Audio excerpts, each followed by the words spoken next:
मौजूद हूँ, मेरा सादर नमस्कार। विषय बढ़ाकर उस समय कम, सीधे हम विषय बताते हैं। आयुर्वेद भारत की प्राचीनतम चिकित्सा पद्धति है, जो न केवल रोग उपचार अपितु स्वस्थ जीवन शैली पर भी बल देता है।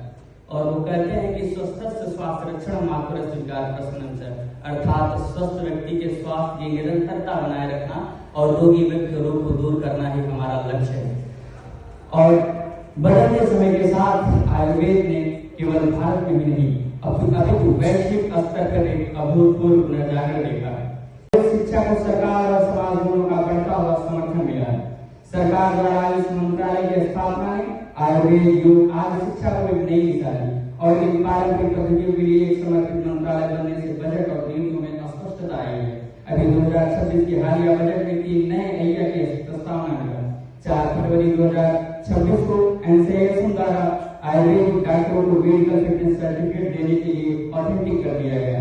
देश भर में आयुर्वेद महाविद्यालयों की संख्या में वृद्धि हुआ तथा पाठ्यक्रमों को अधिक सुव्यवस्थित और मानकीकृत किया गया। 2014 से पहले आयुर्वेद महाविद्यालयों की संख्या 246 थी, परंतु अब वह बढ़कर 495 तक पहुंच गई है। शिक्षा के स्तर पर आधुनिक चिकित्सा विज्ञान विषयों जैसे रचनाशास्त्र, क्रियाशास्त्र, पैथोलॉजी और डायग्नोस्टिक तकनीकों को आयुर्वेद पाठ्यक्रम में बेहतर ढंग से सम्मिलित किया गया। अनुसंधान अर्थात रिसर्च पर विशेष ध्यान दिया गया, जिससे आयुर्वेद औषधि के वैज्ञानिक पुष्टि संभव हो सकी।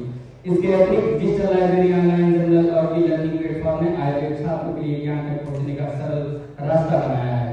हमने कोरोना महामारी ने पूरे विश्व को गंभीर संकट में डाल दिया था। इस कठिन समय में जब आधुनिक चिकित्सा के साथ साथ लोगों को रोग प्रतिरोधक क्षमता बढ़ाने की आवश्यकता हुई, तब आयुर्वेद एक नई किरण बनकर सामने आया। तब लोगों ने काढ़ा, तुलसी, गिलोय, अश्वगंधा जैसे आयुर्वेदिक उपायों को अपनाया।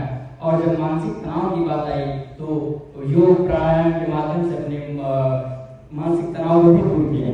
अब हम इसे बात करने वाले हैं आने वाले 10 वर्षों में आयुर्वेद शिक्षा की मेरी क्या दृष्टि होने वाली है। आगामी 10 वर्षों में मेरी दृष्टि में आयुर्वेद शिक्षा और अधिक वैज्ञानिक देखे दूसरे अध्याय की चर्चा का श्लोक है सुखाता सर्वभूतानां माता सर्वप्रवृत्तिः सुखं न च विना धर्मास्मात् धर्म प्रवृत्तिः, अर्थात सभी प्राणियों की प्रवृत्ति सुख के लिए है और सुख धर्म के बिना संभव नहीं है, अतः मनुष्य को धर्म प्रधान होना चाहिए।